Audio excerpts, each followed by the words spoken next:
కానీ ఇప్పుడు ప్రైవేట్ సంస్థలలో పనిచేయాలంటే కూడా ఈ క్లియరెన్స్ సర్టిఫికెట్ను మనకు అడుగుతున్నారు. అది ఎప్పుడు అడుగుతారో తెలుసా?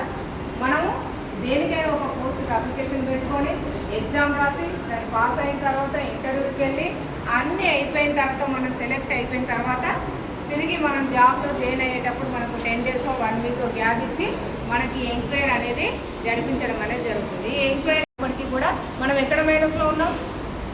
ఎప్పుడో తెలియక చేసిన పొరపాటులో మైనస్లో ఉన్నాం. అర్థమవుతుందా? కాబట్టి మీరు ఇప్పుడు ఉన్న స్థాయి కొంచెం డేంజరస్ స్థాయిలో ఉన్నారు. కాబట్టి ఈ స్థాయిని మీరు గట్టెక్కించుకున్నట్లయితే భవిష్యత్తులో మీకు ఒక మెచ్యూరిటీ వచ్చే అప్పుడు మీరు తప్పు చేయమన్నా చేసేందుకు అవకాశాలు ఉంటాయి. అంటే ఇప్పుడు అటు ఇటు కాకుండా తొందరగా నెగిటివ్కి అట్రాక్ట్ అయ్యే అవకాశాలు ఉంటాయి. కాబట్టి మీ బాడీలో హార్మోన్స్ వల్ల ప్రభావం ఉంటుంది. కాబట్టి ఈ స్థాయిలో మనం జాగ్రత్తగా ఉండి మనం ఏదైతే లక్ష్యం అనుకుంటున్నామో దాన్ని దృష్టిలో పెట్టుకొని మనం ముందుకెళ్ళినట్లయితే మీరందరూ కూడా ఒక మంచి భవిష్యత్తులో ఉండి ఎలాంటి అలవాట్లకు గురి కాకుండా ఉండడానికి అవకాశం అనేది ఉంటుంది. ఓకేనా? మనకు చైల్డ్ మ్యారేజ్ కూడా ఒకటి ఉంటుంది. చైల్డ్ మ్యారేజ్ అంటే మ్యారేజ్ అనేది మనం ఎప్పుడు చేసుకోవాలి? ఎప్పుడు చేసుకోవాలి? అబ్బాయిలకి ఎప్పుడుంది? 21 కదా, అమ్మాయిలకి 18. దేని ప్రకారం అది? దేని ప్రకారం? ఎందుకు అమ్మాయిలకి 18 అబ్బాయిలకు 21 పెట్టారు? ఒకప్పుడు ఏజ్ లేదే. 21 కంటే ముందు చేసుకుంటే ఏమైనా జరుగుతుందా? ఏమైనా ఇబ్బందులు అవుతాయా? తెలియదా మీకు? చైల్డ్ మ్యారేజ్ యాక్ట్ 2006 ప్రకారము ఖచ్చితంగా అమ్మాయిలకు 18 సంవత్సరాలు నిండి ఉండాలి, అబ్బాయిలకి 21 సంవత్సరం నిండి ఉండాలి. అర్థమవుతుందా? అంతకంటే ముందు చేసుకుంటే కేసు అనేది మనకు నమోదు కావడం జరుగుతుంది. చైల్డ్ మ్యారేజ్ చేసుకున్నట్లయితే మనతో పాటు మన కుటుంబ సభ్యులకు మన పెళ్ళికి అటెండ్ అయిన వాళ్ళందరికీ కూడా మన మద్దతుదారులందరికీ కూడా శిక్ష అనేది ఉంటుంది. 2 సంవత్సరాల జైలు శిక్ష, ₹1,00,000 జరిమానా ఉంటుంది.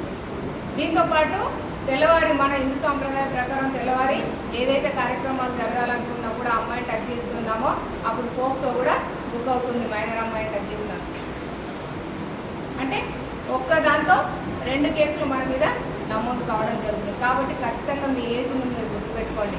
చైల్డ్ మ్యారేజ్ యాక్ట్ ప్రకారము ఖచ్చితంగా 18 సంవత్సరాల నుండి 19 పడితేనే అమ్మాయికి వివాహము, 21 సంవత్సరం కంప్లీట్ అయ్యి 22 సంవత్సరాలు అయితేనే అబ్బాయి వివాహం అనేది చేసుకోవాలి. ఇది అందరూ కూడా ఖచ్చితంగా మనకు తెలిసి ఉండాలి. మరి ఎందుకు ఈ ఏజ్ని పెట్టారు? ఎందుకు పెట్టారు? ఒక అప్పు లేదు కదా, ఎప్పుడు పడితే అప్లై చేసుకున్నారు కదా. ఇప్పుడు ఎందుకు ఈ యాక్ట్ వచ్చింది? 2006లో యాక్ట్ ఎందుకు తీసుకురావాల్సి వచ్చింది? డిగ్రీ స్థాయి వరకు అయితే ఒక మెచ్యూరిటీ వస్తుంది. ఒక కుటుంబం యొక్క మెచ్యూరిటీ తనలో ఉంటుంది.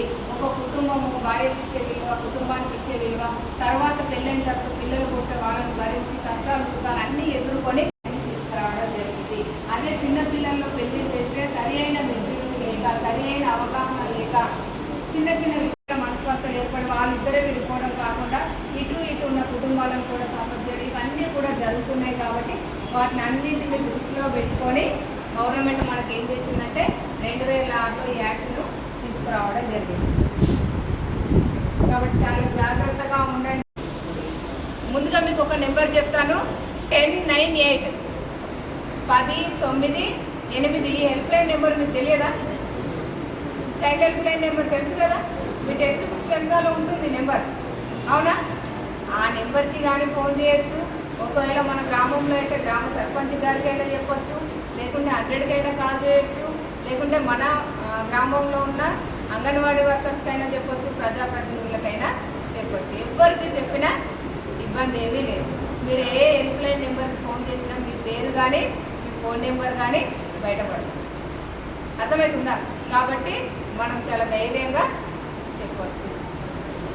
ఇవన్నీ దృష్టిలో పెట్టుకొని మీ యొక్క గోల్ ఏదైతే ఉందో ఆ గోల్ని మంచిగా రీచ్ అవుతారని నేను భావిస్తూ నాకు ఈ అవకాశం ఇచ్చిన మీ అందరికీ చెప్పేసి డ్రగ్స్ వద్దు జీవితం వద్దు అనే పేరు మనం ఒక డ్రగ్స్ నిరోధక ప్రతిజ్ఞ అనేది చేద్దాం. ఓకే, అందరం నిలబడి కృషి చేస్తానని డ్రగ్స్ అమ్మకం, కొనుగోలు మరియు అక్రమ రవాణా చేసే వ్యక్తుల సమాచారాన్ని సంబంధిత అధికారులకు తెలియజేస్తానని నేను డ్రగ్స్ రహిత సమాజమే లక్ష్యంగా సాగుతున్న తెలంగాణ ప్రభుత్వ సంకల్పంలో భాగస్వామిని అవుతానని ప్రతిజ్ఞ చేయుచున్నాను. జై హింద్.